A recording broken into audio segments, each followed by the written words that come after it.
So ముందు చెప్పిన వీడియోకి చిన్న కంటిన్యూషన్ అనమాట. సో ధ్యానాన్ని సమయంతో కొలవలసిన అవసరం లేదండి. 1 గంట చేసామా, 2 గంటలు చేసామా, 3 గంటలు చేసామా అని కాకుండా ఎంత ఏకాగ్రతలో, ఎంత క్షుణ్ణంగా శ్వాస మీద ధ్యాసలో ఉన్నామనేదే ముఖ్యం. అందువల్ల ఎవరైనా అడిగారనుకోండి నన్ను, ఎప్పటి నుంచి ధ్యానంలో ఉన్నారంటే, నాకు ఎందుకు ఆన్సర్ చెప్పాలంటే ఏదో అనిపిస్తుంది.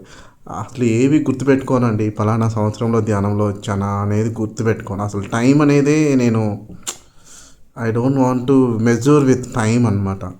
ఎందుకంటే రోజు కొత్తదనమే, రోజు నేర్చుకోవాల్సినది ఉంటుంది. ఇది ఏమైనా అయిపోయే జ్ఞానమా చెప్పండి? ఆత్మజ్ఞానం రోజు కొత్తదే, రోజు నేర్చుకోవడమే, రోజు ఫ్రెష్గా కూర్చోవడమే. అంతవరకే తెలుసు నాకు.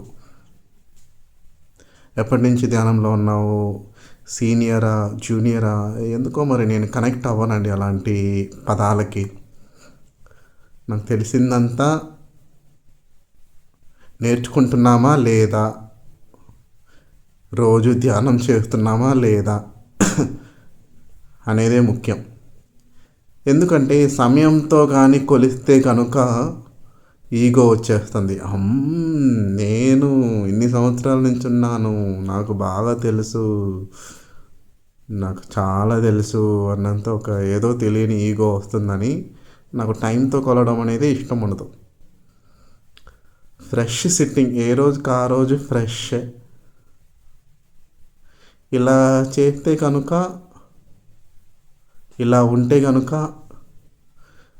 ముందు ఎలా చేస్తున్నాము, ముందు ఎలా ధ్యాన స్థితి ఉంది, వాటితో సంబంధం లేకుండా ఏ రోజుకి ఆ రోజు ఫ్రెష్గా ఉండడం వల్ల ముందు అనుభవాల్ని, ముందు అసౌకర్యాన్ని ఈరోజు కూడా తీసుకురావాల్సిన అవసరం లేదు.